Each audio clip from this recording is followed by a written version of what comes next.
Cuéntanos, ¿qué es a lo que te dedicas? ¿Cuál es la intención de hacer de hacer esta presentación? ¿Y cuál es tu expectativa sobre esta misma? Ok, bueno, muchísimas gracias, Adrián, por el antecedente que nos diste sobre los temas de SOC y de Nokia. Vamos a compartirles un poco del conocimiento que tenemos acá, súper bueno, que de lo que tú mencionabas, René, también. Compartir conocimiento yo creo que nos hace conocer muchísimo más y es la forma en la que nosotros podemos practicar mucho más lo que conocemos y hacer que otras personas, así como a nosotros nos costó al inicio aprender, porque eso son horas de aprendizaje, son horas de estudio, son desveladas en las que uno tiene que armar, desarmar, ver cómo funciona, por qué no funciona, eh, ver cuánto tiempo te va a demorar un proyecto en concluirse, armar tu carta Gantt, bueno, etcétera. Y sí, vamos a ver ahora un poco del tema de arquitectura. Llevo más o menos unos 20 años en ciberseguridad, soy consultor, he pasado por entidades bancarias, instituciones financieras, eh, he pasado por canales también donde se venden soluciones de ciberseguridad.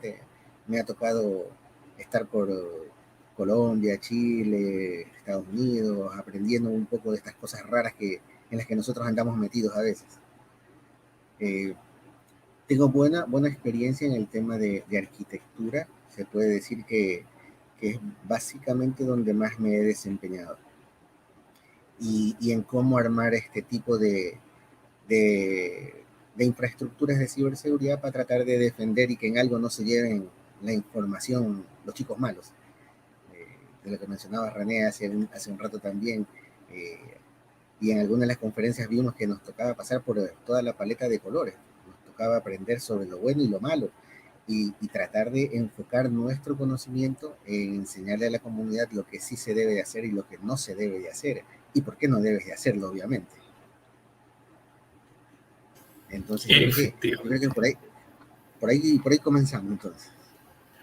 Perfecto. Ayvam, No sé si ya puedes ver la pantalla. veo tu pantalla. Ayvam, ¿alguna recomendación, alguna pregunta o alguna expectativa para esta charla? No, pues con todas las ansias, pues, esperando que inicie y como nosotros siempre, alimentándonos. Para nosotros esto no es aburrido, aquí podemos seguirle 12 horas más si quieres, bueno, no hay ningún problema, seguimos compartiendo y aquí estamos a la espera y pues igual pues, aprovechar y agradecer a Jack por el tiempo, ¿no? que nos brinda para compartirnos toda esta información y pues venga, vamos a ello y aprovechar también para saludar ahí a la gente que nos está viendo, ¿no? A los que están ahorita presentes en la transmisión, agradecerles también por su tiempo de estar este día con nosotros aquí en esta transmisión y agradecerles saludos, por ahí algunos estaban saludando de Colombia, otros de Argentina, por ahí alcancé a leer, Ecuador, etcétera, pues un saludo ahí a todos, ¿no? También. Exactamente. Perfecto, mi estimado Jack. Vamos con todo entonces. Listo.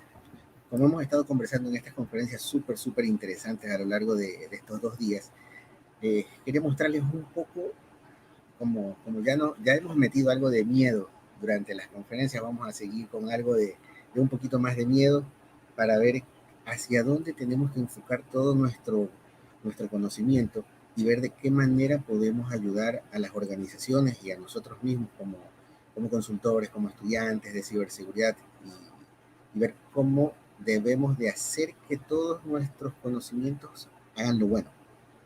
Entonces quería comenzar por un concepto súper básico que es el de ciberseguridad, un conjunto de tecnologías, procesos, procedimientos y servicios encaminados a proteger estratégicamente los activos físicos, lógicos o de servicios de una organización. Muchas veces las organizaciones o nosotros mismos nos olvidamos de que estamos protegiendo datos y no pensamos en que más allá de los datos también existen los seres humanos. Mencionaba, creo que también en las conferencias anteriores alguien, que los problemas se generaban básicamente por la capa 8.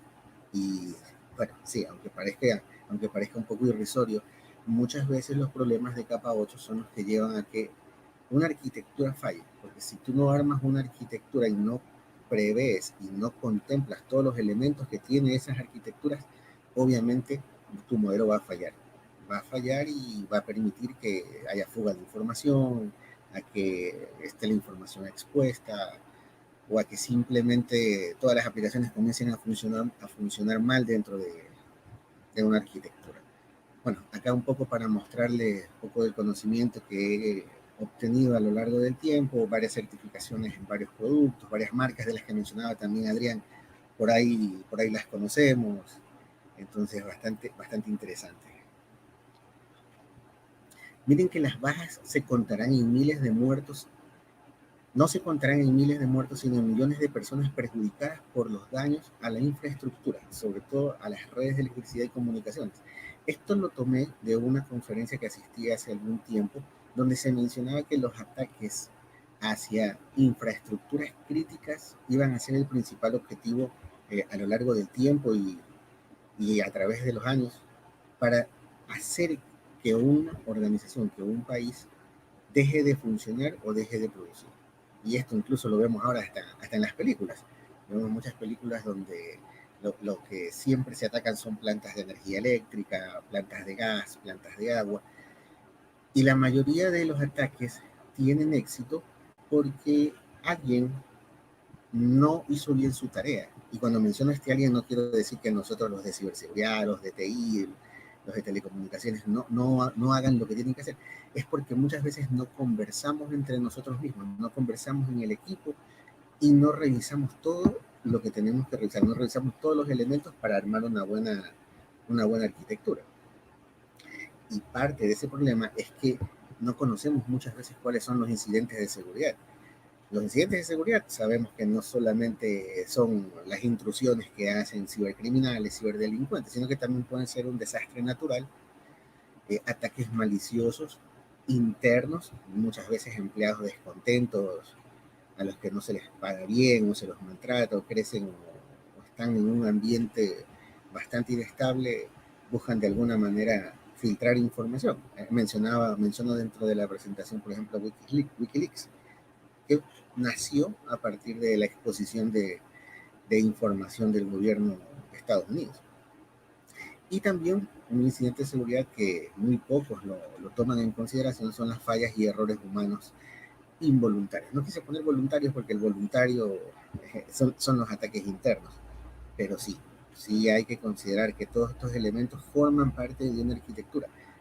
Muchas veces las personas que hacen el diseño miran el firewall, miran los IPS, miran los SIEMs, miran todos los cacharros que se ponen dentro de la arquitectura, pero no se fijan en que quizás el ingeniero que estoy poniendo a cargo de tal o cual elemento, dispositivo o de tecnología no fue lo suficientemente entrenado, o de repente no le hice el test psicológico o el test psicotécnico para ver si era una persona estable a la que iba a poner a cargo de una arquitectura compleja. Voy a tomar como ejemplo los bancos. Los ataques que hemos visto, voy a hablar por los ataques conocidos sin darles el nombre de las instituciones por cuestiones de ética. Pero en los bancos que tenemos acá en Ecuador han sufrido ataques precisamente porque se olvidaron de los factores humanos, se olvidaron de tomar en consideración que el error humano es el que le abrió las puertas al ataque, al cibercriminal o al ciberdelincuente. Y me gusta mencionar muchísimo este libro, no sé si la audiencia lo ha visto, entiendo que acá que el grupo sí lo debemos de tener algunos. Yo tengo una copia de este libro que, a pesar de que en el gobierno anterior de hace unos años acá en Ecuador fue de prohibida importación, no lo dejaron ingresar porque dentro de ese libro de Edward Snowden, donde se cuenta la historia de Edward Snowden por toda la información que se filtró del gobierno de Estados Unidos, se mencionaba a Ecuador y se mencionaban algunas compañías que hicieron X cosas dentro de este gobierno. Y me gusta mencionarlo porque es una forma de evidenciar de que otra vez el factor humano tuvo que ver en que los ciberataques a los que fuimos expuestos tuvieran éxito. Si algún rato logramos publicar ciertos extractos de este libro con el permiso de los autores, sería súper buenísimo. Pero hay unos extractos donde se mencionan a compañías ecuatorianas que participaron en temas bastante complicados acá. Y ahora sí, quería mencionarles un poco lo que es el panorama de las ciberamenazas. Todos sabemos hoy en día que existen los cibercriminales, el ciberdelincuente, pero a nivel organizacional, a nivel corporativo, para ponerme un poco más al nivel de las empresas, de las pymes, no conocen que existen muchos tipos de ciberamenazas. Hay robos de identidad. En una de las conferencias anteriores, no me recuerdo quién mencionó, pero se podía, a través del DNI, de la cédula, obtener muchísima información. Acá nosotros tenemos en Ecuador un sitio web que recopila toda nuestra información y simplemente si tú obtienes una copia de la cédula de, de, de nuestro documento de identidad, tienes acceso a los registros de cuántos autos tienes, cuántas propiedades tienes, cómo se llama tu esposa, si eres casado, cómo se llaman tus padres. Bueno, tiene relacionados aproximadamente unos 10 sitios donde están toda la vida, pasión y muerte de nosotros los ecuatorianos. Y lo más simpático es que tú puedes acceder a toda esta información con la copia de la cédula y creando correos falsos, haciendo un poco de ingeniería social a la información que tienes de estas personas y puedes conocer dónde viven, dónde trabajan, y ya con eso puedes cometer muchos, pero muchos delitos. Es interesante saber que lo que nosotros como organizaciones perdemos de dinero por no armar buenas arquitecturas, son miles de millones de dólares. Entre 2019 y 2023, por citar algo, en alta tecnología se perdieron 753 mil millones de dólares por ciberataques. Y este dinero, en las conferencias anteriores, mis compañeros también mencionaban de que no nos daban el presupuesto, no alcanza el presupuesto para que logremos armar un, un CIEM, que logremos contratar los servicios de un SOC, de un NOC, que logremos contratar herramientas de CASB, de DLP. Y en realidad, sí, nosotros como integrantes de un departamento de ciberseguridad de TI, hiciéramos un poquito más de esfuerzo en tratar de vender internamente los proyectos, lograríamos que los financieros o que los directivos de una organización dijeran, sí, ahí está el dinero. Bueno, obviamente también hice un comentario de que muchas veces eh, para estos altos directivos el motivante siempre va a ser, hasta que no me suceda, yo no te voy a dar el dinero.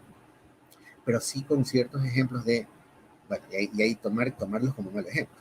Tomar malos ejemplos de otras instituciones a las que ya han sido vulneradas, ya han sido atacadas, pueden servirnos para que nuestros directivos nos den el presupuesto que necesitamos y para que nuestros directivos tomen conciencia de que la exposición y el riesgo de tener nuestra información expuesta es altísimo. Y aquí quiero mostrarles, con el tema del miedo que hemos venido mencionando a lo largo de estos días, voy a mostrar un par de láminas de información que ya fue publicada, ya ha sido sacada de algunos sitios de websites de acá de Ecuador y que lamentablemente fue vulnerada, donde quiero evidenciarles de que sí se puede extraer información de organizaciones o de arquitecturas que son muy débiles. Por ejemplo, la que estoy mostrando, tuvieron el acceso a una base de datos. Otro de mis colegas mencionaba que se podían hacer muchos ataques con el SQL Map y es verídico. Esto que ustedes están viendo ahora en la presentación es extracto de una base de datos que vulneraron acá a uno de los sitios de Ecuador. Y esto también fue un ataque a una base de datos de un banco donde lograron sacarse números de tarjetas, donde lograron sacarse información de los tarjetavientes de este banco. Pero, repito, aquí el principal problema no necesariamente son las herramientas, no necesariamente son los dispositivos, no son las marcas, sino que seguramente no contaron con, como dicen los mexicanos en el programa de Chespirito, no contaban con la astucia de que algún cibercriminal iba a encontrar dentro de la arquitectura una falla, iba a encontrar un hueco por donde lograr introducirse y obtener toda esta información. Y con todo este miedo, ¿qué es lo que nosotros deberíamos hacer? Ya para entrar un poco en la materia. Deberíamos pensar en cómo armar, en cómo establecer un buen ambiente de ciberseguridad. Y una de las primeras cosas que no hacemos, y digo no hacemos porque cuando nosotros comenzamos, cuando yo comencé hace muchísimos años, yo comencé por meterme directamente al fierro, al firewall, configurarlo, y me olvidaba siempre de la parte de investigación, me olvidaba siempre de la parte de cómo esto iba a afectar si se vulneraba, de qué iba a pasar si se caía. No hacíamos las pruebas de escritorio, no hacíamos las pruebas de qué pasa si el firewall no se le configura un segmento, qué pasa si un spam nos llega a caer, cuánto tiempo nos tienen bloqueados. No hacíamos esa investigación.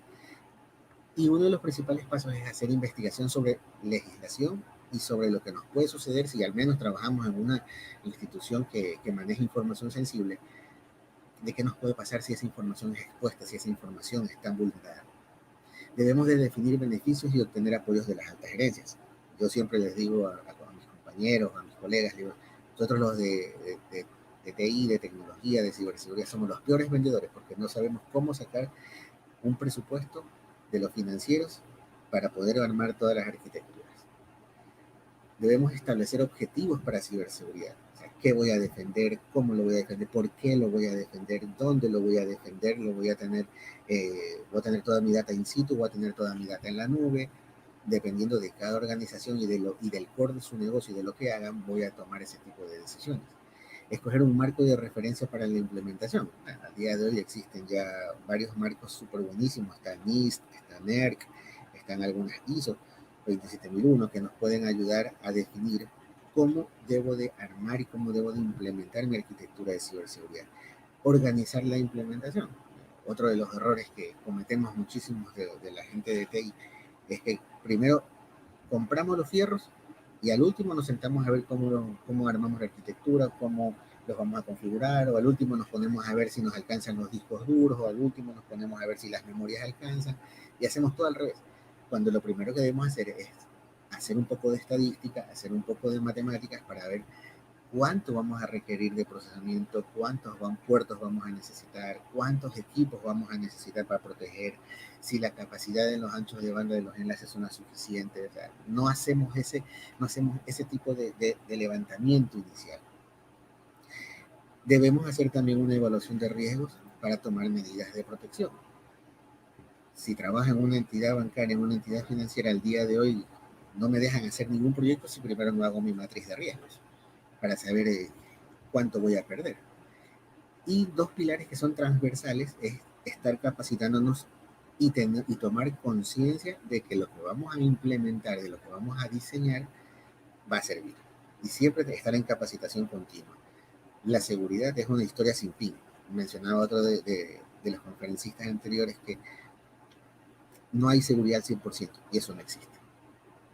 Es una historia sin fin en la que en todo momento debemos de estar siempre instruyéndonos, siempre capacitándonos. Las organizaciones no están preparadas para lidiar con grandes y frecuentes ciberataques. El 80% de los CEOs no están listos para combatir un ciberataque.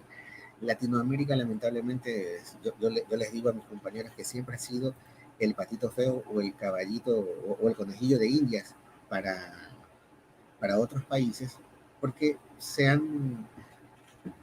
hecho notorio que Latinoamérica no cuenta con buenas arquitecturas, con buenas implementaciones, y no porque no existan buenos elementos, porque existimos buenos elementos. El tema es que muchas organizaciones más se fijan en que cuánto les va a costar.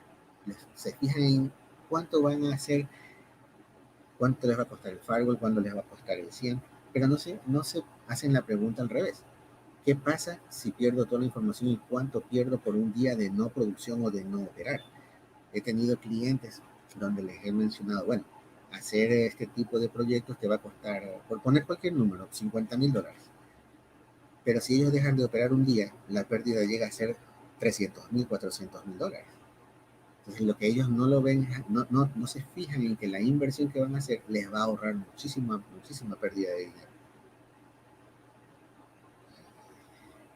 Y siempre hay que demostrar lo que sabes.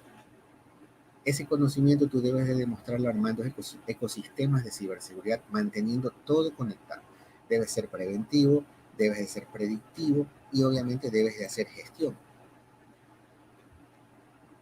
Cuando hablamos de prevención, en temas de prevención siempre es bueno que tú contrates o internamente, si tienes los estudios y el conocimiento, de que hagas consultorías de SGCI y dependiendo del core de tu negocio, que hagas consultorías para PCI, para IPA, que hagas tu plan de continuidad del negocio.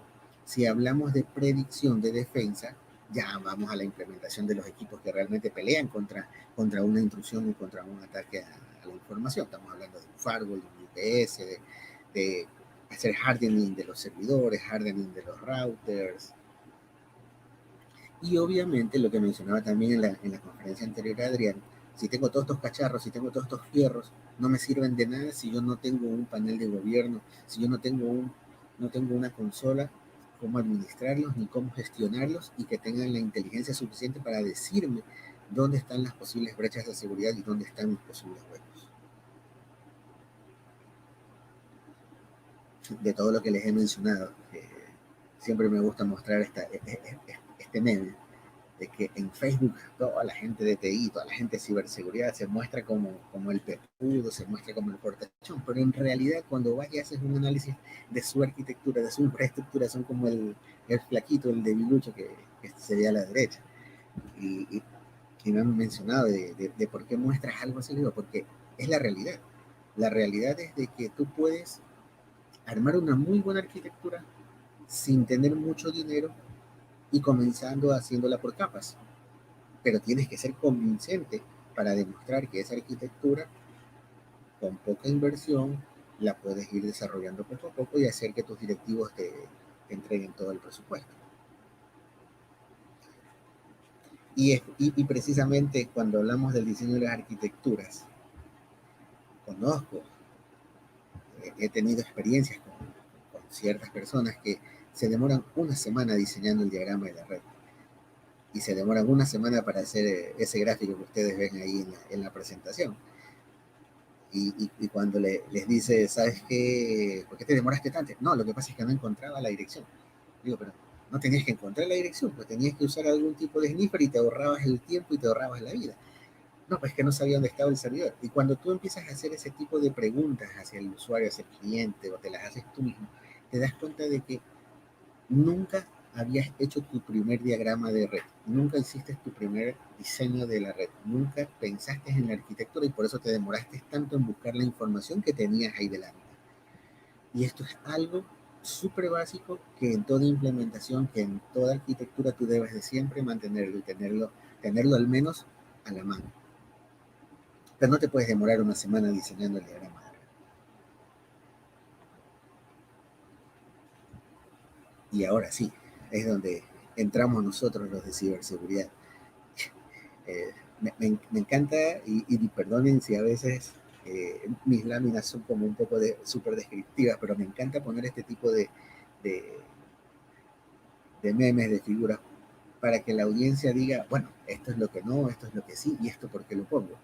Pero gráficamente hablando, esto te despierta el interés.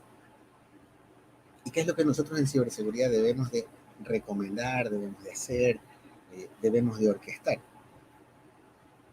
Esto que ustedes ven acá en la lámina, no sé si se alcanza a ver bien, pero bueno, más adelante ya está más diseccionada y está ya un poquito más grande. Pero esto es un modelo general de una arquitectura de ciberseguridad y ahí me corrigen mis amigos expertos, René, Adrián, pero esto es lo que básicamente forma parte y es el esqueleto de toda organización, de una institución bancaria, de una compañía que vende servicios de NOC, que vende servicios de SOC, donde tiene que dibujar con el mínimo detalle dónde está ubicado cada uno de los dispositivos, el uso que le van a dar a los dispositivos y en qué segmento de la red deben de ir colocando cada uno de esos dispositivos. Fíjense que he encontrado arquitecturas de seguridad donde se gastaron buena cantidad de dinero en ponerse un firewall, pero nunca pensaron en que si alguien pateaba el cable de corriente, la toma eléctrica del firewall, toda la red dejaba de funcionar. Y he encontrado otras arquitecturas donde han puesto los anti-spam en un segmento de red donde no estaban ni siquiera los servidores de correo electrónico. Entonces lo que ustedes ven acá es el modelo general de cómo deberían de armar una arquitectura. Y ahora sí vamos dividiéndolo un poco. Uno de los paradigmas actuales es que la gente no cree, los usuarios no creen en la virtualización. A lo largo de las conferencias, una de las cosas que más hemos enfatizado y enfocado es que sí, la virtualización existe, llegó para quedarse y llegó para evolucionar y es uno de los mejores diseños que podemos armar. Les voy a contar por qué considero que es uno de los mejores diseños. En una de los proyectos que desarrollamos hicimos una prueba de poner equipos físicos versus equipos virtuales y lanzarles un ataque. Hicimos unos balanceadores y en esos balanceadores pudimos reproducir internamente varios servidores virtuales y cuando les lanzamos el ataque, dentro de los balanceadores, los virtuales se caía uno, se caía dos, pero no perdíamos el servicio. Lo que se hacía era redireccionar todo el tráfico hacia los otros equipos, versus los equipos físicos que al ser atacados comenzaban a ponerse un poco lentos, se caían y obviamente sí había interrupción del servicio y se perdía. Entonces, uno de los paradigmas que tenemos que romper ahora es de que la virtualización llegó para quedarse y es una de las mejores soluciones que ustedes pueden armar en cuanto a cualquier arquitectura, ya sea de servidores, de bases de datos o lo que estamos hablando ahora que es de arquitecturas de ciberseguridad. Otro de los paradigmas es lo bueno versus lo barato. Lo bueno de hace 5 años no es tan caro ahora. Hace 5 o 10 años, muchas organizaciones, muchas pymes, incluso decían, no, ¿cómo voy a invertir $500 en un firewall? ¿Cómo voy a invertir $1,000, $10,000 en un firewall, en un IPS? Y al día de hoy son tan necesarios que ya esos 1,000, esos 500, esos $10,000 ya no parecen tan caros. Ya esos $1,000, esos $10,000 sirvieron para ahorrar pérdidas de cientos de miles de dólares.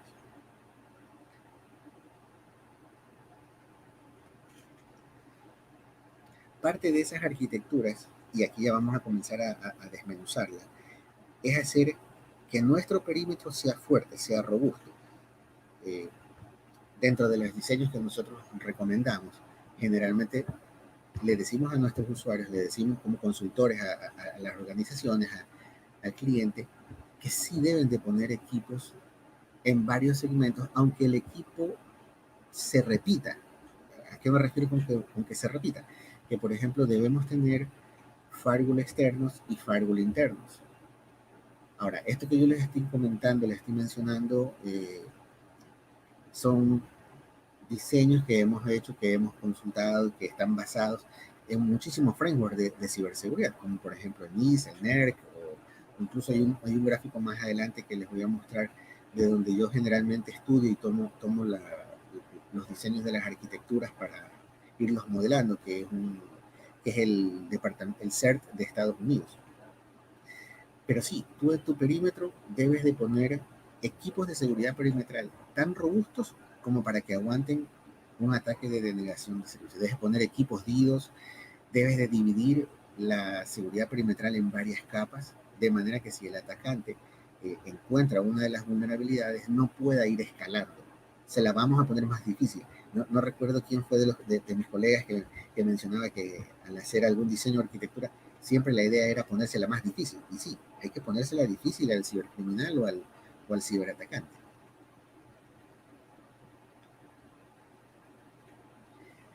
Otra consideración que deben hacer los arquitectos o la gente que diseña arquitecturas de ciberseguridad es ver que esté separada la red de navegación. Hoy en día, al menos acá lo que he visto en mi país, hay muchas organizaciones que ponen la misma red de navegación con la red de producción y con la red de desarrollo y se compran un firewall y lo que hacen es simplemente dividir en 2, 3 segmentos y dicen ya estoy protegido. Eso no es protección, eso es, digamos que el inicio de la protección. Y aunque tuviesen un solo firewall, lo que les hace falta es un poco más de diseño y de hacer que ese dispositivo pueda generar más segmentos de red y más separación para hacérsela más difícil a los cibercriminales.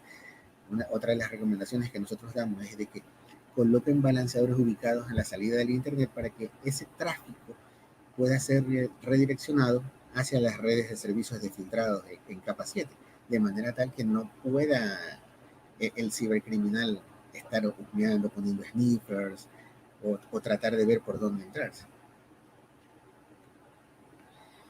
Todos los paquetes que uno envía por las redes de navegación sabemos que están expuestos y que son públicos. A lo largo de estos 2 días se ha hablado incluso de ataques de SQL, ataques a bases de datos, y generalmente lo que estos ataques aprovechan son vulnerabilidades o puertos que ya están expuestos en el Internet, que ya han sido publicados, pero que muchas veces se pueden detener con este tipo de dispositivos.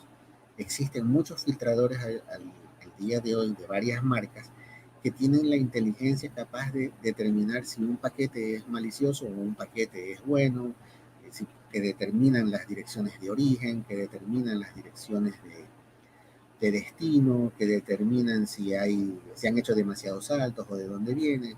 Bueno, incluso dentro de la experiencia, una de las cosas que yo le recomiendo a los clientes y que generalmente no la activan, no entiendo por qué si se la compran no la activan, son dentro de los firewalls los features de geolocalización.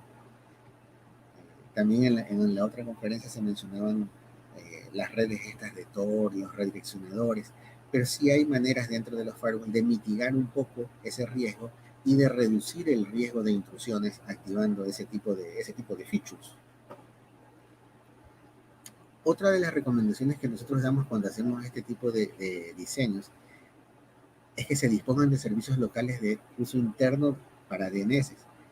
No sé, bueno, sí hemos, la mayoría creo que hemos palpado en carne propia cuando los DNS a nivel mundial se caen. Acá en mi país se han caído algunas veces esos DNS y bueno, nos toca recurrir a los de Google o a cualquier otro resolver. Pero una buena práctica es que si tengas un DNS interno para que en el caso de que tus aplicaciones que funcionan hacia el Internet no dejen de funcionar y sigan atendiendo al menos de manera local.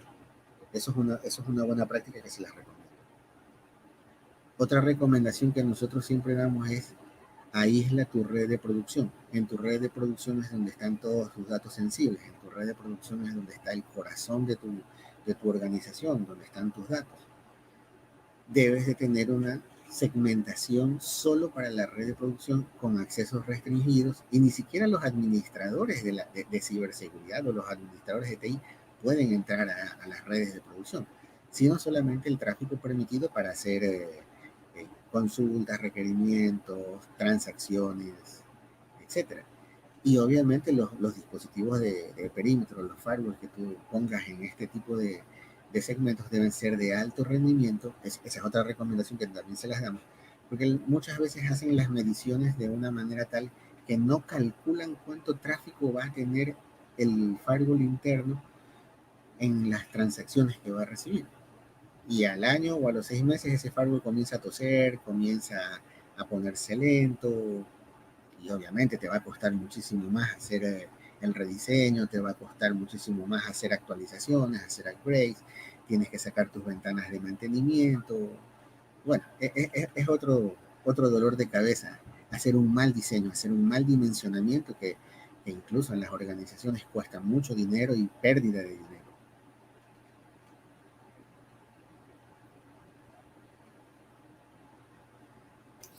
Exacto. Mi querido Jack, teníamos una Sí. pregunta que Sí. viene de Lucelis, que nos pregunta, ¿qué controles se pueden implementar en la seguridad perimetral? Ok. Cuando hablamos del concepto de seguridad perimetral, estamos hablando de todo lo que nos llega desde el Internet y la navegación que nosotros votamos. Ahora, existen ya varias políticas, existen varias plantillas en donde generalmente tienes la tendencia a cerrar todo para ir abriéndolo de a poco. Esa también es una recomendación que nosotros le damos a los usuarios. Cuando tú instalas un firewall, por default, cierra todo y comienza a abrirlo de acuerdo al requerimiento de tu organización. Si yo soy una compañía de marketing, por ejemplo, voy a cerrar todo y voy a abrir YouTube, voy a abrir redes sociales, voy a abrir acceso a páginas informativas. Si soy un banco, voy a cerrar absolutamente todo y voy a segmentar en el firewall de perímetro un canal o un enlace o un segmento solo para transacciones de banca en línea, por ejemplo. Y yo sé que lo que son transacciones de banca en línea van a funcionar por un protocolo específico y van a funcionar con un patrón específico que es el que configuran las aplicaciones. Entonces tengo que comenzar a generar paquetes de políticas para poder configurar mis dispositivos de perímetro. Y se configuran la recomendación, y ahí Adrián me puede corregir, la configuración del perímetro siempre va a estar basada en lo que tu negocio hace.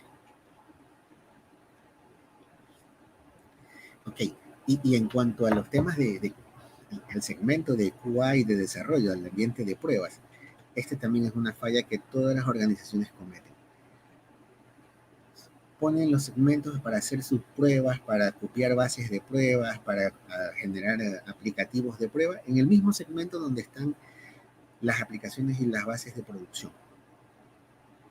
¿Y esto qué conlleva? Conlleva que tu base de producción genera una copia y se comienza a regar por toda tu red. Y bueno, obviamente ya sabemos que no es solamente dentro de la red, sino que sale de tu red. Y así es como se ha logrado exponer muchísima información sensible al mundo. El ambiente de desarrollo sí debe de ser muy similar, por no decir igual, a tu ambiente de producción, pero en menor escala, donde debes de tener absolutamente controlada la cantidad de bases de datos, los usuarios que acceden a esas bases de datos, los servidores de aplicaciones y quienes acceden a los servidores de aplicaciones. Cuando tú haces un ambiente de QA y desarrollo y haces la prueba de tus aplicaciones antes de sacarlas al mundo, tiene que ser prácticamente una réplica de producción con todos los controles debidos. Conozco de muchas situaciones donde generan las aplicaciones, hacen las configuraciones de los aplicativos web, de bases de datos, las sacan al el gerente de TI o de tecnología o el director de la empresa, dice, para el día de mañana quiero todo esto publicado. Y lo lanzan, hacen el show, lo muestran al público y a la media hora todos los de TI están sufriendo y llorando porque no funciona el aplicativo, porque la transacción no funcionó, porque la base se colapsó, etc.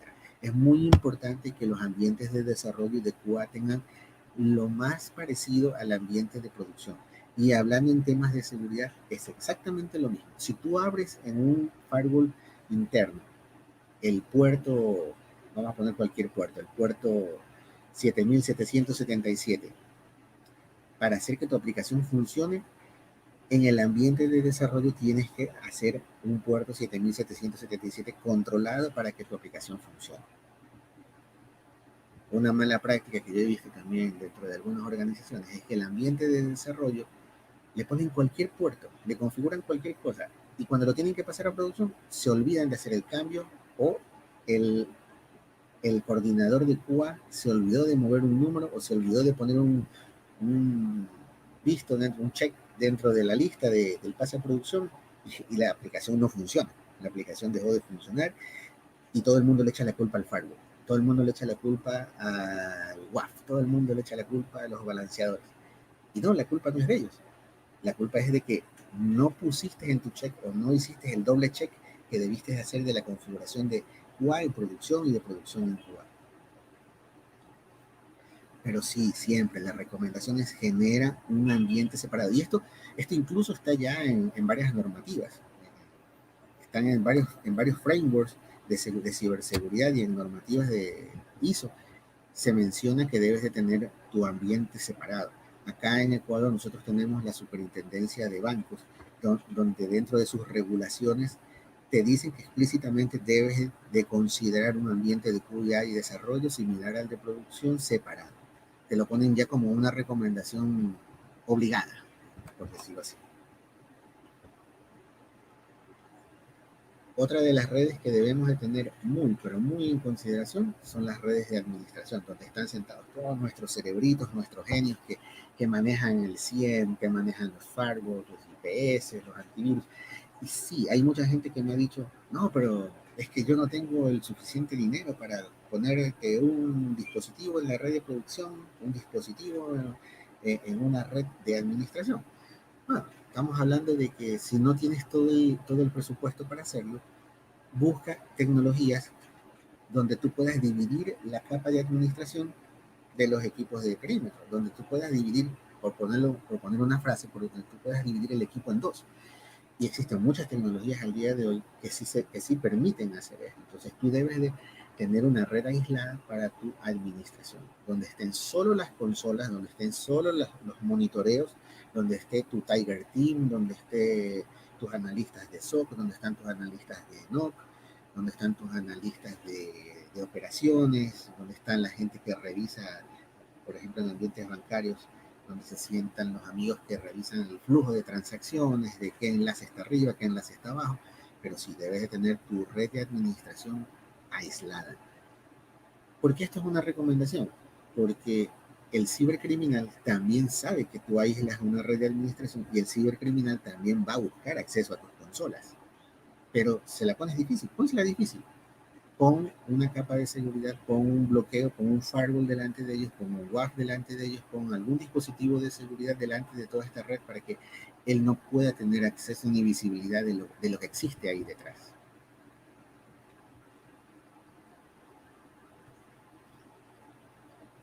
Otra recomendación súper importante es aísla a los proveedores. Conversaba con algunos amigos hace pocos días de que ellos ya no están trabajando en ciertas organizaciones y aún tienen el acceso remoto abierto o no les quitaron el usuario de la VPN, el administrador de las VPN se olvidó de borrar el usuario, o mucho más simpático aún, cuando hicieron la configuración de las VPNs o de los accesos remotos, usaron cualquier nombre, menos un nombre que haga relación a este usuario, por ponerle, admin 1. Y resulta que el que utilizaba el usuario admin 1 ya no trabaja en la compañía, pero como el usuario admin 1 no tiene relación con el nombre de esta persona, simplemente no lo toman en cuenta, no lo borran y el usuario admin 1 sigue estando dentro de la red, sigue estando configurado. Y este amigo que es un proveedor externo dice, mira, yo hasta el día de hoy tengo acceso, aunque yo ya no tengo nada que ver con esta organización. Aísla tu red de proveedores. En tu red de proveedores también tómate el tiempo para generar un grupo de políticas, un set de políticas donde cada proveedor tenga su identificación, cada proveedor tenga su ID, cada proveedor tenga su credencial.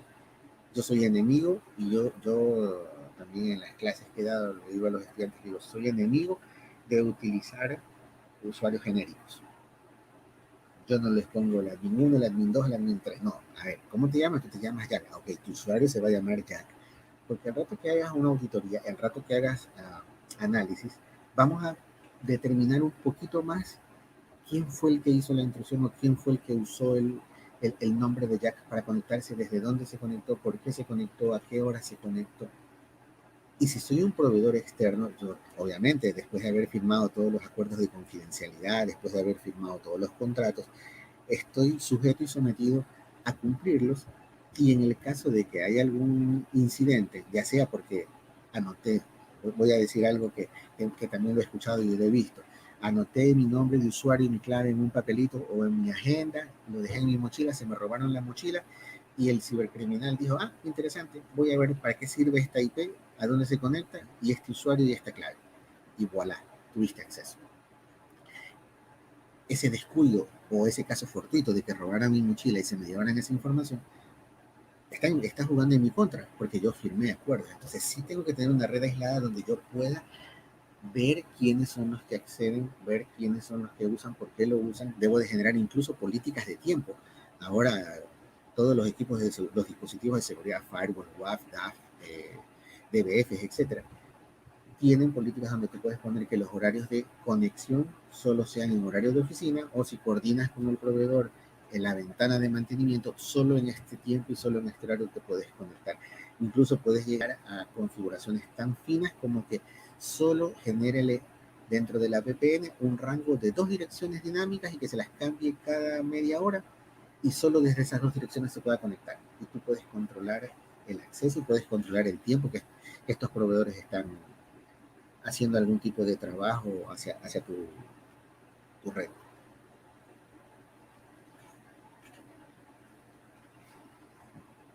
Otro punto importantísimo, las redes de interconexión de los data centers.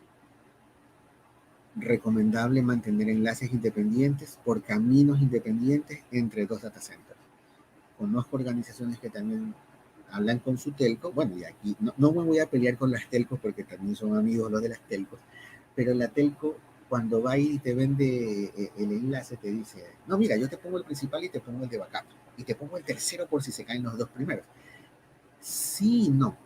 ¿Por qué sí y no? Sí, porque contractualmente o administrativamente estoy tratando con una sola telco. Y no porque estoy poniendo todos los huevos en la misma canasta.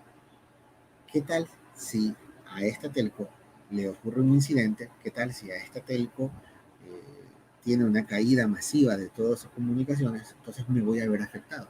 Lo que yo recomiendo es que si lo vas a hacer con una sola telco, que la telco sí tenga separados dos caminos y que no utilicen las últimas millas iguales, que sean de diferentes proveedores.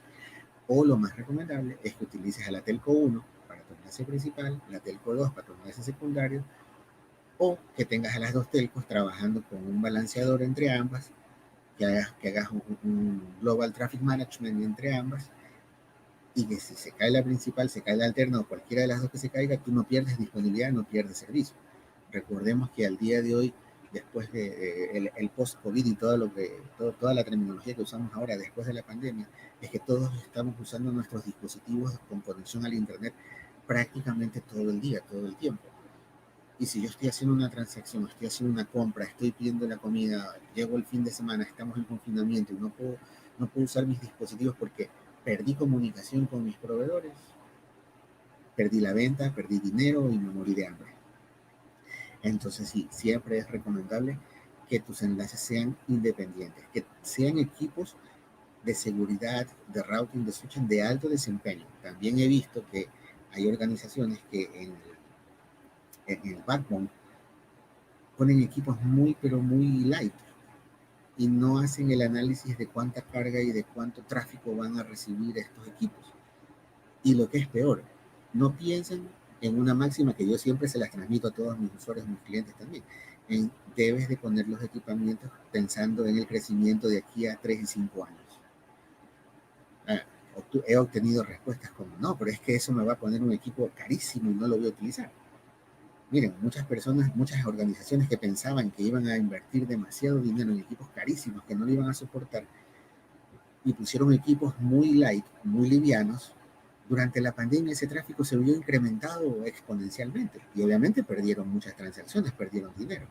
Pero las que sí tuvieron la visión de poner equipamiento que soporte más tráfico, simplemente sus administradores de telecomunicaciones, de TI, de seguridad, dijeron, no, el equipo se aguanta. Sí, el equipo está muerto de la risa. El equipo está como por el 50% de uso. Sigamos funcionando. Y esas compañías obviamente empezaron a generar más tráfico, empezaron a generar más dinero, más réditos para ellos y obviamente el gerente, el director jefe, el administrador de TI, de seguridad, de comunicaciones, se llevó la estrellita porque sí hizo bien su trabajo.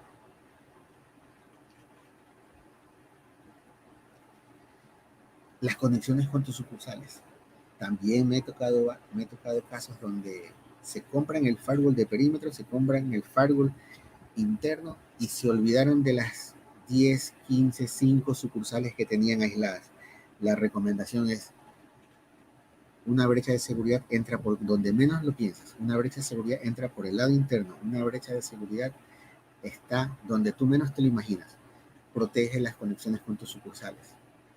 Si tienes una sucursal con 5 usuarios, con un dispositivo súper sencillo, súper chico, que le haga la vida difícil al cibercriminal. Y no solamente al cibercriminal, limita el uso del ancho de banda de tus usuarios internos. Yo he escuchado que la mayoría de los que estamos en ciberseguridad, uno de las quejas que los administradores siempre tienen es que mi gerente o mi director de la empresa quiere que se trabaje más y se use menos para las redes sociales. No podemos dejar de usar las redes sociales al día de hoy, pero sí podemos limitar y sí podemos hacer que estos usuarios tengan menos tiempo de pérdida usando redes sociales y más tiempo para hacer producción, dependiendo obviamente del core de tu negocio. Pero sí, siempre hay que usar tecnologías para que protejas todas tus sucursales.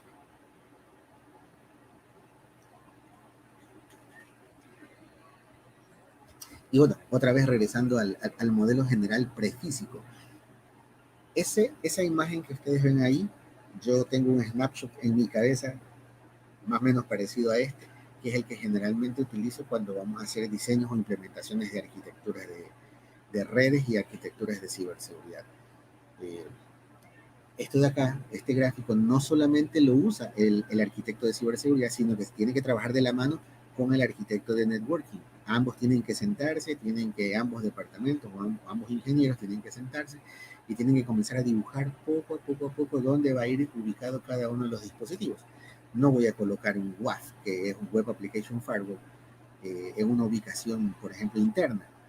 Debo de ponerlo donde sé que me va a proteger y donde sé que para donde fue diseñado, para proteger mis aplicaciones transaccionales web o para proteger mis aplicaciones informativas web. No voy a colocar un database firewall fuera de los firewalls de perímetro cuando yo sé que el database firewall debo de pegarlo a la red interna de producción donde tengo una base de datos. Ahora, algo que sí quería, me voy a tener aquí un segundo, es comentarle que estas arquitecturas no solamente pueden ser in situ dentro de las organizaciones, sino que estas arquitecturas también están en la nube. Lo que mencionaba Adrián, de que ahora las telcos o las organizaciones grandes venden servicios paquetizados, utilizan este mismo tipo de arquitecturas, pero el usuario final lo que le entregan es un solo servicio, donde por detrás ya está toda la ingeniería, está el diseño y están ubicados todos los dispositivos, todos los accesos ya preconfiguraditos para que el usuario se le haga la vida un poco menos complicada, un poco más fácil. Pero si tú eres el jefe de seguridad, de redes, de una organización, de un banco, de una empresa, de una multinacional, sí debes de hacer arquitecturas similares a estas. Estimado Jack, te molesto con una pregunta que tenemos de Eldon Llantas. Jack, buena presentación. Consulta. Para las redes industriales, ¿cuáles serían las mejores prácticas? Si tengo una red escada, ¿qué tipo de tecnología nos recomiendas para asegurar internamente la red? Ya vamos en 2 láminas. Entonces sí, ya te la respondo. Perfecto, me adelanté un poquitito. Sí, y tenemos otra de Lucelis Manchego, que dice, ¿es rentable tener un data center, entre comillas, un data center propio en la era de la nube? Eso tiene varias respuestas. Yo me voy a inclinar por tomar como ejemplos prácticos lo que nos ha pasado acá en Ecuador. Tuvimos unos incidentes con un gobierno donde hubieron ciertas implicaciones de este personaje en las que quiso apropiarse o adueñarse de cierta información. Y a varios de los consultores que trabajamos acá en Ecuador, por ahí también está Fabián, creo, escuchando las conferencias, y nos comenzaron a consultar sobre dónde lo dejo, dónde guardo toda la data, la guardo en mi data center o la guardo en la nube. Dependiendo de lo que hagas y dependiendo de qué organización eres, ¿la guardas localmente o la guardas en la nube? Ahora, mi criterio es que si tú eres una institución financiera o con información muy sensible que no quieres que se pierda o que nadie la husmee o que nadie te la vaya a quitar o te la vaya a incautar o que la vayan a ver, la puedes guardar en la nube con todas las seguridades del caso. Pero sí, la tendencia es irnos a la nube por portabilidad, por disponibilidad, pero sí tiene sus pros y sus contras. Pero sí, una buena alternativa es mandarla a la nube. Y sobre todo, más que nada, por el tema de portabilidad y disponibilidad. Al día de hoy, la movilidad que tenemos, el teletrabajo, el estar disponibles con un equipo en cualquier parte del mundo, hace que también la información se mueva con nosotros en la nube y vaya viajando por el ciberespacio. Pero sí, una recomendación es de que, dependiendo del core de tu negocio, la mandes a la nube y si no tienes los recursos como para mandarle a la nube, contrata algo que también es de bajo costo en la nube y puedes mantener un respaldo en tus oficinas, en tu sitio. Pero sí, es muy recomendable mandarla a la nube. Ok, les iba a comentar un poco sobre plataformas de experimentación de ciberdefensa. Y aquí ya me voy a meter un poco en terminología militar también. Y esto también lo utilizan muchísimo las telcos. Las telcos han hecho muy buen trabajo en cuanto al diseño de arquitecturas y los gobiernos avanzados de primer mundo también han hecho la tarea y han logrado diseñar este tipo de soluciones de arquitecturas donde puedes ir segregando según el rol y la función que vayas a hacer. Por ejemplo, si tú quieres hacer análisis de malware, tú generas tu segmento para hacer análisis de malware con máquinas virtuales, donde puedes hacer inyecciones de código, donde puedes botar código malicioso en un segmento aislado sin que esto afecte a los otros segmentos de la red. Si tú eres un investigador, tú puedes generar tu propia honeynet y tienes un segmento aislado con todas las protecciones, como por ejemplo un firewall, que es algo súper básico, donde lo que tú vayas a exponer y a atraer, como la honeynet, para atraer las moscas, no te vaya a afectar a tus redes de producción o a tus redes de desarrollo. Si tú eres el que maneja toda la administración, todas las consolas, tu segmento de red tiene que estar aislado. Si tú trabajas en la parte de hacer el análisis de vulnerabilidades, si tú eres el que hace los pentesting internamente, tienes que trabajar en un segmento donde tengas acceso sí a toda la red de manera controlada, pero en un segmento aislado. Entonces, estas plataformas de experimentación de ciberdefensa se usan mucho en gobierno y se usan mucho también en el ambiente militar, donde la recomendación es que todo esté absolutamente separado y controlado. Aquí un poquito lo que les mencionaba sobre la terminología militar.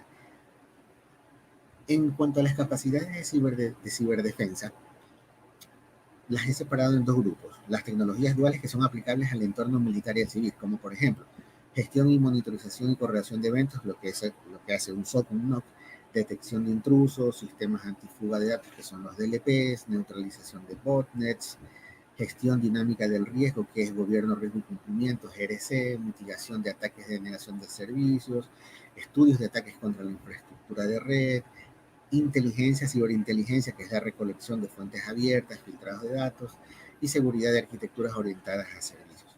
Ese puntito de seguridad de arquitecturas orientadas a servicios, yo se lo recomiendo, que lo discutan y lo conversen siempre con la gente que hace desarrollo y programación. Nuestros amigos que hacen desarrollo y programación generalmente no consideran, no porque no quieran, sino porque muchas veces desconocen o no se han introducido en el mundo de lo que es el desarrollo de aplicaciones orientadas a la seguridad. Y sí es donde deben de tener un poco de conversación y mantener niveles muy altos de comunicación con ellos para el desarrollo de aplicaciones seguras. Ahora, este tipo de tecnologías se aplican al entorno militar y civil en común, pero hay unas que son específicas para el entorno militar, como por ejemplo mecanismos de federación seguros en entornos militares. Estoy hablando ya de comunicaciones en protocolos cerrados que solo se utilizan en ambientes militares. No estoy hablando de sistemas de alta disponibilidad robustos, ya estoy hablando de equipos que no, bueno, sabemos que en seguridad nada es al 100% seguro, pero se la ponen más difícil a los cibercriminales y tienen muchos más controles y muchos más filtros. En este de aquí sí no vamos a encontrar marcas que son tan comunes como las que se venden al día de hoy, sino que ya vamos a encontrar un poco más de marcas cerradas, como las que vamos a ver ya mismito en lo que es ambientes de seguridad de escala, en lo que es ciberseguridad industrial. La compartición de información de forma segura. Hemos visto alguna vez que existen dispositivos cifrados para transportar información, USB cifrado. Los de tipo militar ya tienen niveles de encripción, ya cuestan un poco más. Ahí sí hay cómo invertir, sí hay cómo gastar también en ese tipo de dispositivos. Existen también las portátiles que son las tipo Rubet, que son las portátiles que vienen contra caídas, contra golpes, contra bombas, etcétera, y que obviamente tienen sus discos cifrados. Ahorita se me vino a la mente. Acá en Ecuador nosotros tuvimos un incidente hace algunos años con un tema de narcotráfico en la frontera con nuestros amigos de Colombia, donde se capturaron unas portátiles. Y estas portátiles, cuando les hicieron, y el amigo Fabián también conoce este tema, cuando les hicieron el análisis, estaban estas portátiles súper cifradas, pero súper cifradas, que obviamente mi gobierno tuvo que pedirle apoyo al gobierno de Estados Unidos y se las llevaron, hicieron una auditoría, un análisis con el fabricante de la marca de estas máquinas y del software que habían utilizado para hacer el cifrado, y lograron ver la información y lograron exponer la información de este grupo de narcotráfico. Pero de ese tipo de sistemas de seguridad estamos hablando ahora. Sistemas y redes de seguridad multinivel, investigación y desarrollo de malware, automatización de malware y creación de exploits en ambientes militares. Si creas un segmentito de tu red donde solo te dedicas a divertirte creando malware y a lanzar ataques y a jugar con tu honeynet. Esto aquí le encanta muchísimo a los grupos de ingenieros militares, donde se hacen locos haciendo pruebas y disparando ransomware, disparando malwares, y así mismo crean máquinas virtuales donde dentro de sus cajas de arena ellos comienzan a probar mucho software malicioso, hacen maravillas con este tipo de tecnologías. Las he visto funcionando. Tuve la oportunidad de en el año 2017 también ser invitado acá por el Comando Conjunto de las Fuerzas Armadas, el Comando de Ciberdefensa acá en Ecuador, con unos amigos, donde me permitieron exponer también sobre este tipo de tecnologías y de ciberseguridad a los militares, y fue bastante interesante ver la experiencia y hasta dónde hemos llegado acá. Hemos avanzado bastante. Hasta hace algunos años no teníamos este equipo de ciberdefensa acá en Ecuador, pero ya hemos avanzado bastante y está bastante bien organizado y bastante bien parado. Esto acá más o menos para mostrarles un poco el ecosistema de ciberseguridad de una arquitectura bastante robusta. Les estoy mostrando ahí un poco de marcas de las que pude rescatar. No le estoy haciendo propaganda a ninguna en especial, pero sí mencionarlas de manera muy por encima, que donde ustedes pueden poner una marca como por ejemplo un F5 para protectores contra denegación de servicios, dentro de su arquitectura, pónganlo. Si ustedes pueden colocar un firewall Fortinet, un checkpoint en el perímetro y en la interna, úsenlo. Si ustedes consideran que su data principal en su organización viaja por el Wi-Fi, por el aire, utilicen equipos como Aruba, por ejemplo, utilicen tecnologías MDM como AirWatch. Si hacen algún tipo de investigación, de análisis de vulnerabilidades, utilicen Rapid7, Qualys, pero sí, mantener esto de aquí, porque estoy hablándoles un poco para las organizaciones que sí tienen cómo hacer inversión, pero sí existen otras herramientas que son de costo cero prácticamente, con las que se puede trabajar y se puede hacer muchísima investigación, muchísimo desarrollo. Existen ya muchas herramientas OSINT que no tienen costo, que son gratis y que se las puede utilizar muy, pero muy bien. Pero yo siempre me he topado con algo. Y creo que hasta ahora no me ha fallado. Es que una, que lo barato sale caro, y otra, que todo lo gratis no siempre es gratis. Entonces sí les recomiendo a mis usuarios, les recomiendo a mis estudiantes, que cuando armen una arquitectura, traten de siempre hacer la investigación de mercado de qué marca o qué tecnología van a colocar en determinado segmento de la red. Y si se considera que la organización puede pagarlo, que la organización necesita ponerlo, que el core del negocio de esa organización amerita que tengas alguna marca en específico que ya ha sido probada, que está funcionando en otra institución, que haya tenido casos de éxito y casos de uso, haz caso, úsalo. No necesariamente pongaslo gratuito. Sí puedes ponerlo gratuito, pero dependiendo de lo que vayas a hacer. Esto un poco acá para los que les encanta también el tema de arquitecturas en Cisco. Hay una arquitectura de seguridad que es la ISA-IX 62443, donde te obligan a ir haciendo tu diseño por capas, donde tienes que ir segmentando tu red corporativa, donde tienes que generar tu DMZ, donde tienes que... aquí ya vamos a entrar un poco en lo que me decía en la consulta hace un instante, tus aplicaciones en escala para el tema de seguridad industrial, donde sí tienes que comenzar a segmentar físicamente, tanto con cables como con equipos, cada uno de estos segmentos de red. Esta normativa 62443 incluso te menciona que por disponibilidad todos tus cables deben de ser redundantes, que todos tus equipos deben de ser fault tolerance, que todos tus equipamientos deben de estar monitoreados constantemente en cuanto a los parches o a las versiones de Cisco, por ejemplo, el iOS que les van actualizando. Es bastante estricta esta normativa de lo que yo le he revisado. Y sí aplica bastante para temas de seguridad industrial. Y aquí ya un poco respondiendo a la pregunta del tema de seguridad industrial. Esta es una arquitectura que me parece siempre me ha parecido bastante interesante. Ay, perdón, creo que se me puso un timer y por eso se cambia cada rato. Esta arquitectura, si se vuelve a cambiar, la retrocedo. Esta arquitectura yo la tomé del ICS CERT de Estados Unidos, donde te hace un compendio de arquitectura SCADA y arquitectura corporativa. Si ustedes ven, vamos a ver el mouse, no sé si se alcanza a ver el mouse, pero si ustedes ven, acá donde se menciona un HMI Computers, esos son los equipos que manejan redes SCADA, redes de seguridad industrial, donde dice estaciones de ingeniería, donde por acá abajo también están los...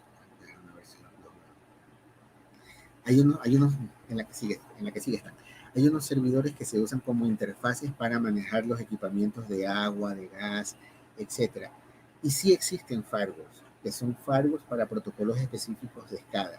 Existen dispositivos de seguridad de fuga de información. Una de las marcas de las que me acordé ahora es McAfee, y hay otra que es Checkpoint también, que tiene, Fortinet también lo tiene, que tiene dispositivos para equipamiento de seguridad de SCADA, donde manejan protocolos del PLC que son específicos y que no los encuentras en una red normal, que no los encuentras sobre una red Ethernet. Lo que sí hacen estos dispositivos es es hacer que el usuario de una red Ethernet envía información sobre las otras redes, pero a través de una conversión que utilizan estos equipos de seguridad de SCADA. Pero sí, la recomendación al día de hoy es que si tú trabajas en un banco, pon tu seguridad perimetral, tu seguridad interna, pon tu banco. Si tú trabajas en una petrolera o en una empresa de gas, también tienes que poner tu seguridad perimetral, tu seguridad interna, y también tienes que pensar en los equipamientos industriales y ponerles dispositivos de seguridad industrial. Haciendo alusión, Duro de Matar 4. Si se vieron Duro de Matar 4, en Duro de Matar 4 se hace el ataque, se hace el ciberataque hacia una planta de energía y una planta de gas. Y efectivamente, fue a través de un comando que le enviaron a uno de estos dispositivos y que lo hicieron sobrecargar. De hecho, también en uno de los cursos que recibimos en Colombia, nos enseñaron cómo hacer el ataque hacia una máquina que tenía un medidor, un manómetro, donde solo con golpear el manómetro lo descalibrabas, y eso ya es un ataque. Y descuadrando, haciendo que el manómetro se descontrole, ibas a alterar la presión, y alterando la presión ibas a lograr que el tanque explote. Sí se pueden hacer este tipo de ataques, y miren, no utilizando tecnología, sino utilizando la mano y una piedrita, o la mano y algún elemento metálico para hacer que el manómetro se descuadre. Ese tipo de ataques tú los puedes proteger con dispositivos de seguridad de SCADA. Miren, en las conferencias anteriores se mencionaba un ataque a bases de datos. Quise poner también esta lámina sobre el ataque a las bases de datos para que ustedes vean que si no segmentan de manera tal que sus bases de datos de producción estén separadas de las redes corporativas o estén separadas de las redes de control, los ataques pueden tener éxito. Entonces la recomendación es sí, separa tus bases de datos, que generalmente el cibercriminal no va a atacar la base que tienes expuesta, que maneja la información del día a día. El cibercriminal le gusta siempre husmear, le gusta siempre meterse hasta lo más profundo. Entonces, ¿dónde va a buscar un cibercriminal? Va a buscar en tu histórico, va a buscar en tus bases de datos históricas. Hay muchísima gente que almacena información, va y la guarda, y esa información de las bases de datos históricas las tiene desprotegidas, las tiene olvidadas en un rincón. Esas bases de datos históricas son las que le dan muchísimas más herramientas a un cibercriminal para obtener información a todos tus sistemas. ¿Por qué? Porque tú en una base de datos históricos te olvidaste, y como no le das mantenimiento, que tenías configurado un usuario, no sé, voy a poner como por ejemplo el SA, tenías configurado un SA que nunca le cambiaste la clave, o que dejaste una clave que después fue repetida en otros lados. Y los cibercriminales lo que más hacen es hacer investigación, lo que más hacen es hacer lectura. Y siempre tratan de ver y atinarle a lo que tú estás dejando descuidado. Por eso una recomendación es sí, protejan sus bases de datos históricos, porque esas bases de datos históricos contienen incluso las conexiones y los puertos hacia los sistemas de control de una red SCADA. Y una vez más, la misma recomendación, genera zonas dentro de tu arquitectura para que cada zona tenga su protección. Hay administradores o directores de empresas o gerentes generales que les suele sonar como muy costoso, como muy oneroso este tipo de arquitecturas. Pero una frase que yo uso para convencerlos es: ¿qué pasa si tu planta de energía o tu planta de gas pierde una hora de disponibilidad por no hacer una inversión de 10,000, 20,000, 30,000, 50,000 dólares? Vas a perder muchísimo más. Si eres una compañía un poco más chica, como un proveedor de alimentos, ¿qué pasa si tu flota de entrega de alimentos, tu flota de camiones, no recibe las órdenes en un día? Perdiste demasiado dinero versus la inversión que tenías que haber hecho en la arquitectura de ciberseguridad y en contratar los servicios de especialistas. Ya casi para terminar, mis recomendaciones para los corporativos es que levanten infraestructura y recursos tecnológicos y humanos para la habilitación del ecosistema de ciberseguridad. No se olviden del elemento humano. Si se olvidan del elemento humano, nada va a funcionar. El elemento humano tiene que estar capacitado, el elemento humano tiene que estar protegido, el elemento humano tiene que estar bien tratado para que todo esto funcione. Y para el segmento industrial, que es el más activo, la misma recomendación: levanta tu infraestructura y recursos tecnológicos y humanos para que habilites todo tu ecosistema. Si no haces levantamiento de toda esa información, si no haces un buen diseño de una arquitectura, si no haces segmentaciones, si no haces protección por capas, si te olvidaste de proteger la base, si te olvidaste de activar un DLP, que es para evitar fuga de información, si no pusiste a funcionar un SIEM, que es el que te avisa activamente, proactivamente de dónde puede estar una vulnerabilidad, no te va a funcionar todos los miles y cientos de miles de dólares que vayas a invertir. Y aquí una máxima de Bruce Schneier, que creo que la comunidad sí lo ha leído y me encanta: si piensas que la tecnología puede resolver tus problemas de seguridad, entonces no entiendes ni los problemas y mucho menos vas a entender la tecnología. Eso era lo que quería compartirles, mis estimados. No sé si tienen alguna consulta, René. Que sí, que salieron varias consultas, mi estimado amigo. Sí, de hecho, estuvo tremendamente entretenido y complementando incluso lo que hablábamos en conferencias anteriores. Como podrán ver, todo tiene su aspecto, y no solo la ciberseguridad habla del software que nosotros vemos el día a día, sino que también la ciberseguridad se debe encargar y debe hacerse cargo de las implementaciones físicas. Entonces hay mucho que estudiar, hay mucho que ver. Vamos a hacer pasar también a nuestro próximo expositor, Luisinho, y vamos viendo de los otros coanimadores. ¿Tienen algún comentario mientras voy buscando las preguntas que salieron para nuestro querido Jack?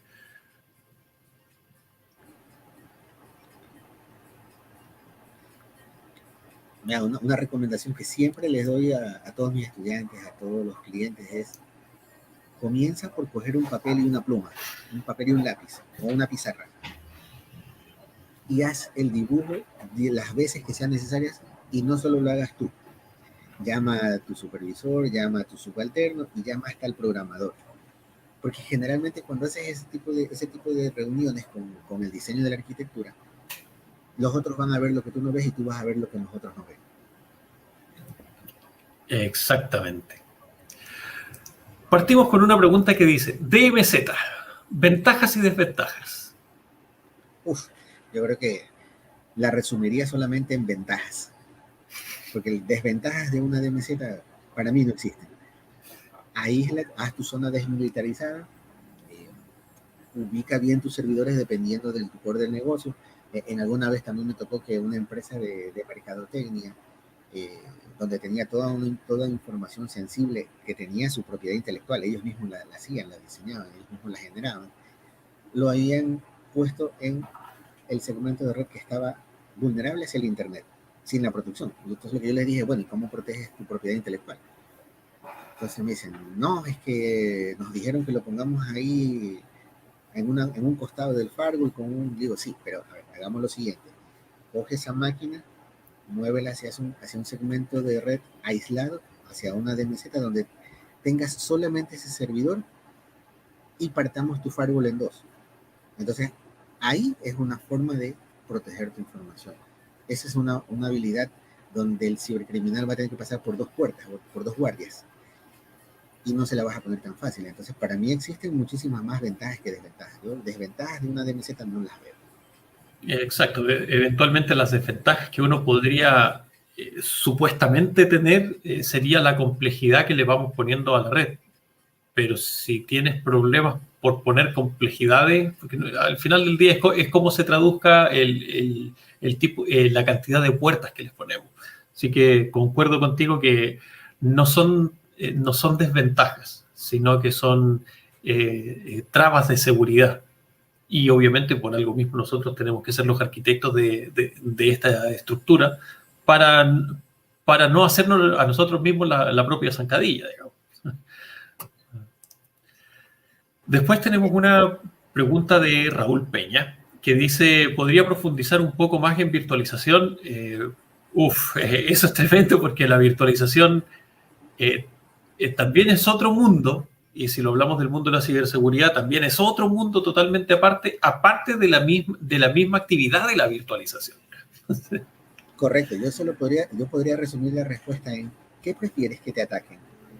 ¿Un servidor virtual cuyo tiempo de regenerarlo, o cuyo tiempo que te tomarías en volver a ponerlo en funcionamiento es muchísimo más rápido que un servidor físico? El servidor virtual, tú tienes tu snapshot y lo pones a funcionar en micras de segundos, versus un servidor físico que te demorarías la vida entera porque te tienes que acordar del sistema operativo, del parche, a ponerlo a funcionar. Entonces, en cuanto a virtualización y ciberseguridad, también es muy recomendable. En lo que se refiere a balanceadores de aplicaciones y a balanceadores de carga, se utiliza mucho la virtualización de servidores internos dentro de estas cajas para contener ataques y para hacer redireccionamiento de tráfico en lo que se refiere a balanceadores, pero es muy recomendable. Exacto, y sin contar de que, aquí hay una pregunta que está relacionada, que mejor paso a ella para que se entienda mejor, y que se consulta, ¿qué es más efectivo, virtualizar o manejar un servidor espejo de respaldo? Aquí también tenemos que incluir los respaldos del mismo hardware. Si se te muere un servidor, voy a salir incluso del sistema operativo. Si se te muere una memoria RAM y si el servidor tiene un par de años, ya sabes de que la memoria RAM no va a estar tan disponible como fue hace 3 años que lo implementaste. Entonces, si se te muere un servidor y tienes que poner otro exactamente igual, también tienes que tomar esas condicionantes. Por mientras un equipo virtualizado, agarras la imagen y eventualmente lo puedes meter en cualquier otro virtualizador, ya sea un VMware, un KVM, un Server, o alguna plataforma de emergencia que puedas levantar. Por eso te comento que el mundo de la virtualización tiene otras aristas y obviamente es mucho más rápido. Correcto, sí. De hecho, si tú a un firewall físico tienes la habilidad de que esa marca lo soporte, le sacas la virtualización y lo pones a correr tal como tú mencionas en otro lado. Pero generalmente lo que sí no podríamos hacer es que en dispositivos de uso específico, por ejemplo los de tipo militar, que sí son equipos físicos, ahí sí toca de ley tener o comprarse el spare, o toca comprarse el equipo espejo y tener el equipo espejo disponible para que funcione en caso de que sufra algún incidente el equipo principal. Pero para ambos mundos hay soluciones. Exactamente. Va a depender mucho de la necesidad y de la necesidad de la empresa. De alguno de nuestros coanimadores, alguna sugerencia, vista, revisión a lo que hemos conversado.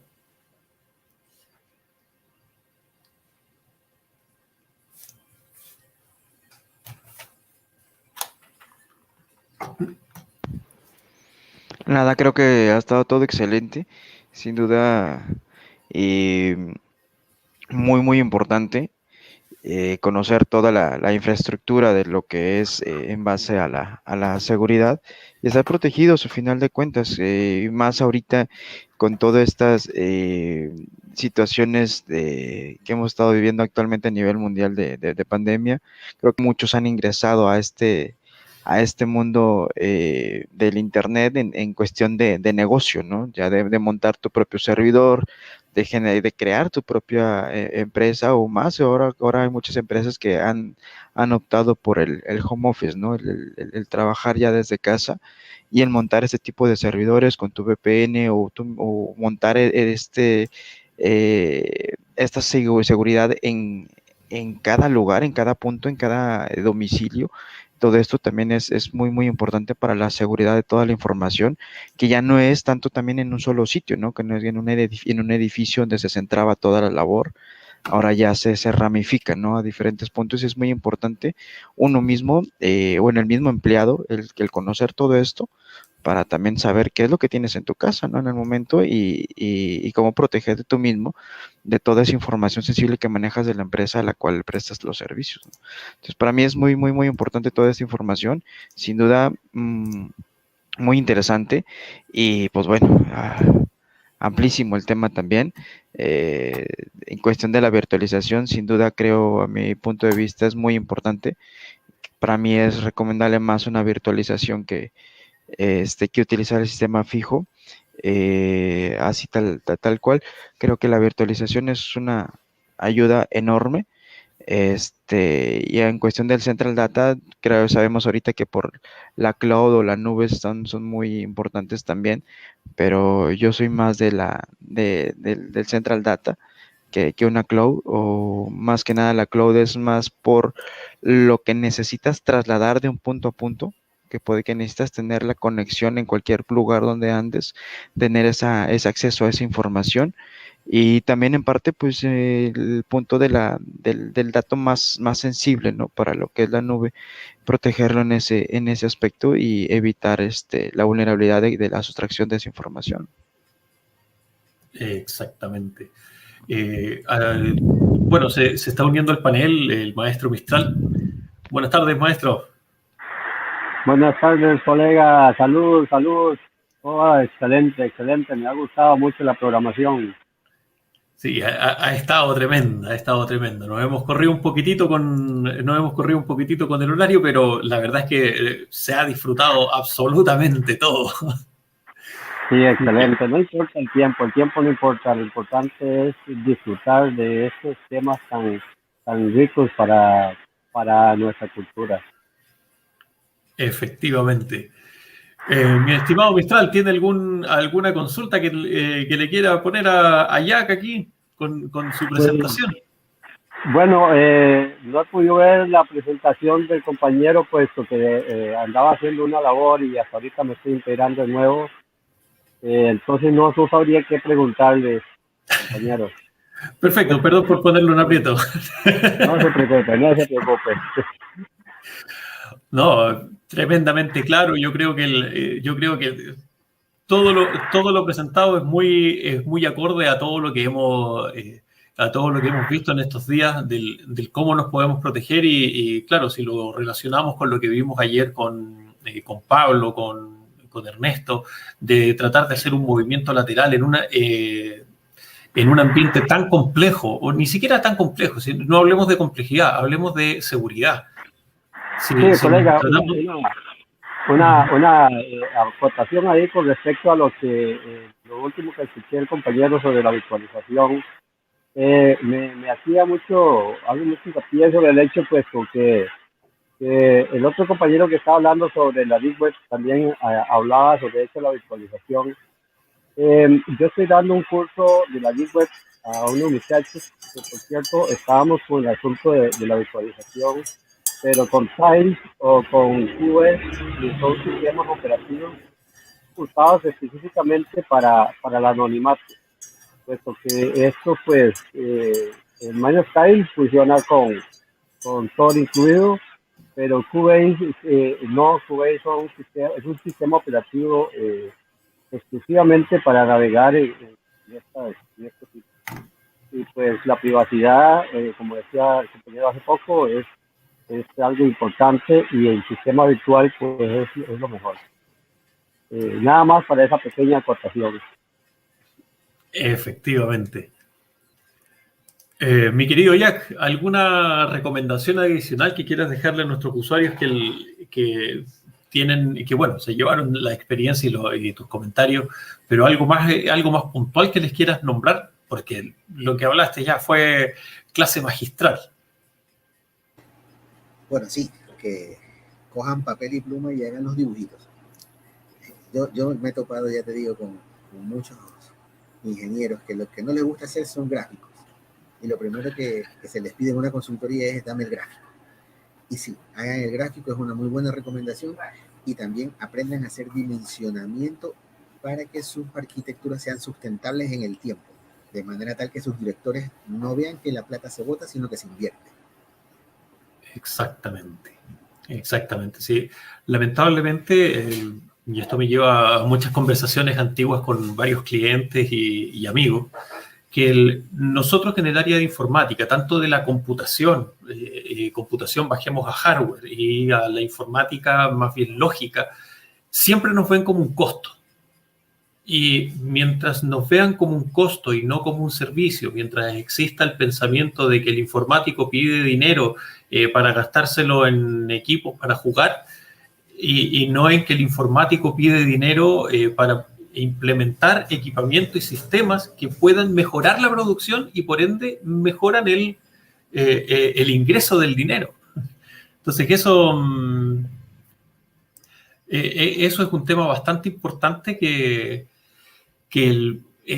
es un paradigma que hay que cambiar y tenemos que forzar a ese pensamiento y volvernos y tratar de entregar esa información como que somos una cultura al final del día, ¿no? Sí, sí, y mira que para ya con esto terminar, el último caso con el que me topé fue un caso bastante estresante, bastante complicado, porque la propia organización, la propia cabeza de la organización entendía que tenía muchísimos problemas, entendía que necesitaba hacer muchos arreglos, pero al mismo tiempo no entendía que tenía que soltar el recurso humano y el recurso económico para resolver sus problemas. Y cuando tuvimos una conversación, yo le dije, bueno, mensualmente estás facturando tú cerca de $400,000, pero con todo lo que no has hecho, con todo lo que no has arreglado, estás perdiendo $400,000 también al mismo día, porque podrías estar facturando el doble. Y su respuesta fue, es que ya me acostumbré a lo que estoy ganando y a lo que estoy facturando y con eso puedo sobrevivir. Sí, efectivamente. Efectivamente. También me he visto enfrentado a un par de clientes que no quieren aumentar su presupuesto en informática porque o no saben qué es lo que necesitan o se acostumbraron a que su área informática funcione en esa línea. Y son un valle, no se mueven ni para arriba ni para abajo, porque saben que si tienen una caída de internet, por lo general es el ISP. Pero ellos se mantienen ahí y no varían en nada. Entonces, que eso...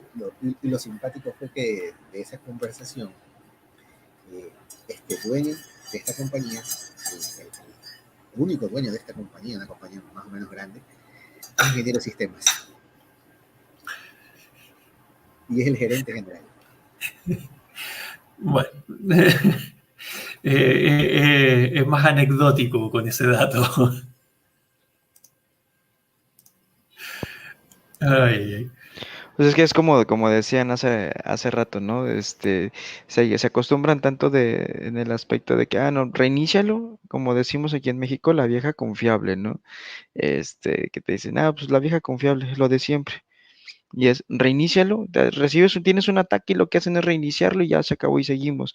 Y a lo mejor, como decía, no, la falla es un empleado, ¿no? Alguien interno, y es una falla que siempre vas a tener, porque es alguien que siempre te va a encontrar eh, ya la vulnerabilidad, ¿no? Entonces, se acostumbran a esas fallas, en el aspecto ahorita de lo económico, a no tener que invertirle en algún especialista en seguridad para que te localice de dónde viene esa falla y el por qué es tan constante o que cada cierto tiempo te suceda, que no quieren invertirle a final de cuentas y se acostumbran a esos escenarios, a vivir en ese punto de inseguridad.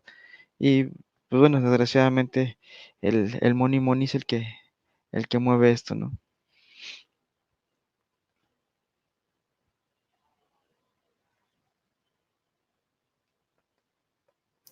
Perdón, si me desmuteo mejor. Sí. Querido, querido, querido Jack, algunas palabras al cierre de tu presentación y recomendaciones para Luisinho. Agradecerles a todos ustedes, a la audiencia y a los organizadores por la consideración y a seguir aprendiendo. Esto es un tema de aprendizaje constante, continuo. Algo que yo también siempre les recomiendo a mis hijos acá es, y que también creo que lo mencionó Adrián en la anterior presentación, es de que nunca dejen de aprender, nunca dejen de estudiar y que se certifiquen lo más que puedan en cualquier producto, en cualquier tecnología, en cualquier marca. Eso les va a ayudar muchísimo.